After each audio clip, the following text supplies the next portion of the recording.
Bismillahirrahmanirrahim. Assalamualaikum warahmatullahi wabarakatuh. We've arrived at a new chapter in our syllabus. This is chapter 5, name as probability and counting rule. Let's go to the topic of 5.1 in your syllabus, which is the counting rules. So in counting rules, we will learn about three major things. The first one is multiplication rule. The second one is permutation, while the last one is combination. So let's go to the first rule, which is the multiplication rule. In multiplication rule, if you want to find the n ways to perform a task A and m ways to perform a task B, so if you want to find the number of ways to perform task A and B, so you need to multiply them up. So that is the multiplication rule. Let's see example 1 here. How many ways are there to choose a book and a magazine from 6 different books and 7 different magazines? So in this case, you just take 6 and then you just multiply it with 7. And the answer is 42 ways. Right? So let's just use the multiplication rule to multiply them up.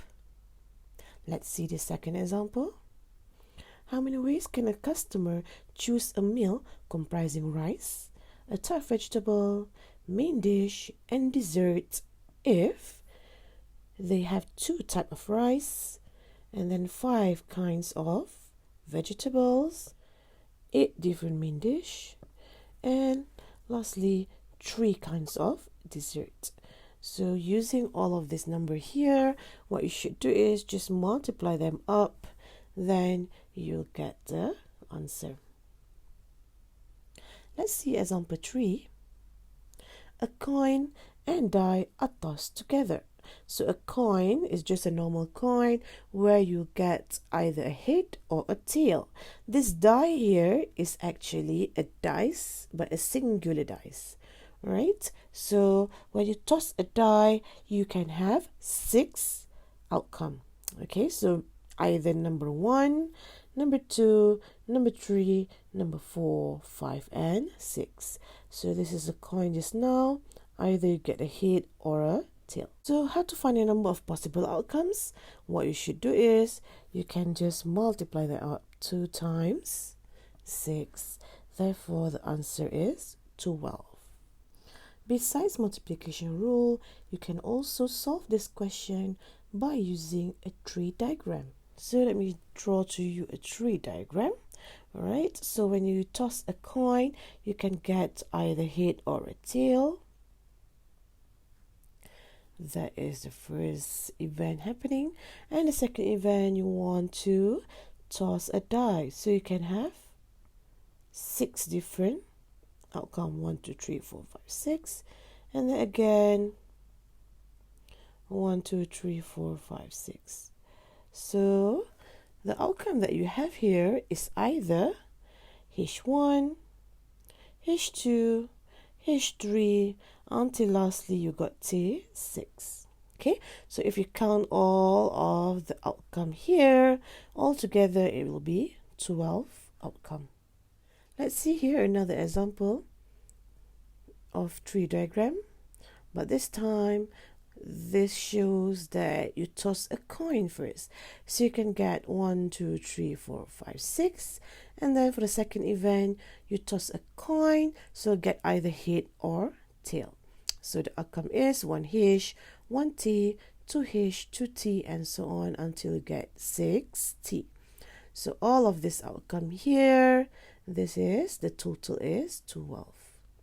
Okay, so this is another way on how you can count the number of ways when you toss a coin and also you toss a die. Okay, let's go to the next one, which is permutation. All right, so what is a permutation? Permutation is an ordered arrangement of R objects from n distinct objects. So the important things in permutation is it is ordered arrangement. So if the situation needs you to do ordered arrangement, therefore that is a permutation. However, for permutation, we have different types of permutation. Okay, let's see the first one. this is the permutation where distinct object with a repetition. We want to discuss where you'll have a repetition. So what happened here?